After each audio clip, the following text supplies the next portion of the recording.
Hello, good morning. Today, ituturo ko po sa inyo paano i-install yung Smart TV VPN connection sa iOS devices. So, unang kakailangan po natin is kailangan ma-download or ma-install muna yung application na yan, yung OpenVPN Connect, tsaka yung Share It sa App Store. So, paki-instruct lang po na i-install muna siya. And then, ang gagawin mo lang, kunyari ikaw yung magsisend ng config file. So, ano ba yung config file? Yun yung set of servers na kailangan mo isend sa kanya. So, kunyari, ito ngayon, meron akong config dito. Una, kailangan isend mo to siya dun sa iPad or sa iOS device. So, isisend natin siya ngayon via Share It. So, yan. So, syempre, i-on mo rin yung Share It ng iOS device, diba? So, tap mo yung receive doon. And then, dito, sa phone ko, itatap ko yung connect to iOS. Wait lang. And then, dun sa itap mo yung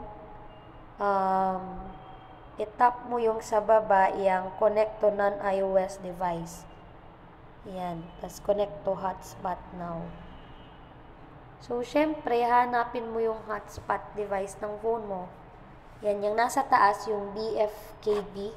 Yan, tap natin yan. Dapat ma-connect yung iOS device dyan. Kasi yan yung personal hotspot ng phone ko. Yan, tapos pag connected na, back to Share It tayo. Yan. Automatic magsisend na yung config file dyan.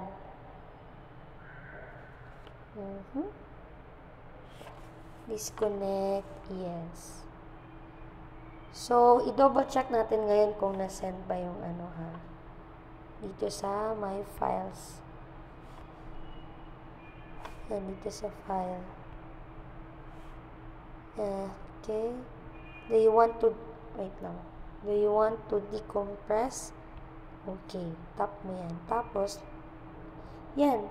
Pag na-decompress na siya, okay. Double check natin ulit.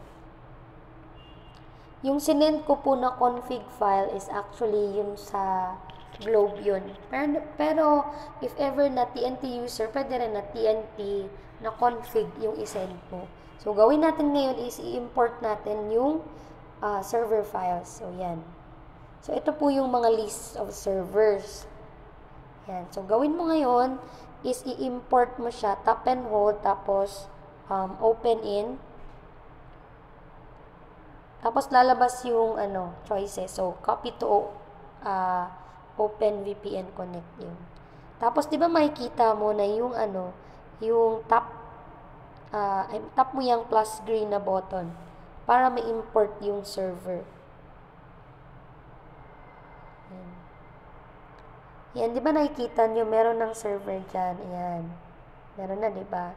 So, syempre, isang server pa lang yung na-import natin. So, gawin mo, import mo lang yun lahat isa-isa. Repeat the whole process. Hindi mo yan siya pwedeng i-select all kasi kailangan isa-isa talaga. Ayan. Connect. Tapos, tap yung plus green na button. So, check mo. Yan, marami na. So, tap mo ulit. Tapos, back to Share It ka. Tapos, tap mo ulit ito. Kunyari, import natin HK2. Tapos, open in. Tapos, copy to OpenVPN. So, yun lang yung process na pag-import ng ng servers. So, kunyari, ko-connect siya ngayon. Siyempre, itong iPad na to, wala naman tong SIM slot. So, kunyari, ko-connect tayo. Open mo lang yung OpenVPN Connect. Tapos, yan. Pili ka lang ng server dyan. Kunyari, HK1 Glow or HK2 Glow. Tapos, yan, back mo. Tapos, input mo lang. Kunyari, yung username is Shen. Tapos, password, letter A. So, yan. Gawin mo lang. Siyempre, kung via data ka, open mo yung data ng phone. Kung via Wi-Fi naman yung pag-connect, syempre, open mo lang yung packet Wi-Fi. Kapag TNT, kailangan may load yun na 10 pesos every 3 days. So, i-register mo yun sa Wattpad 10, send to 4545.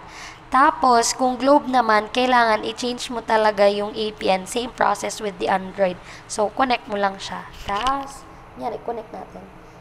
Since wala tong SIM slot, basta at least napakita ko sa inyo kung paano siya i-connect, paano i-install, and paano i-connect. If ever na may questions pa po kayo, just feel free to ask me. And, paano ba malalaman kung connected? May makikita kayong VPN dyan sa taas. Basta may notification na word na VPN lang. So, kung may questions kayo, just feel free to ask me. Thank you so much and have a good day. Bye-bye.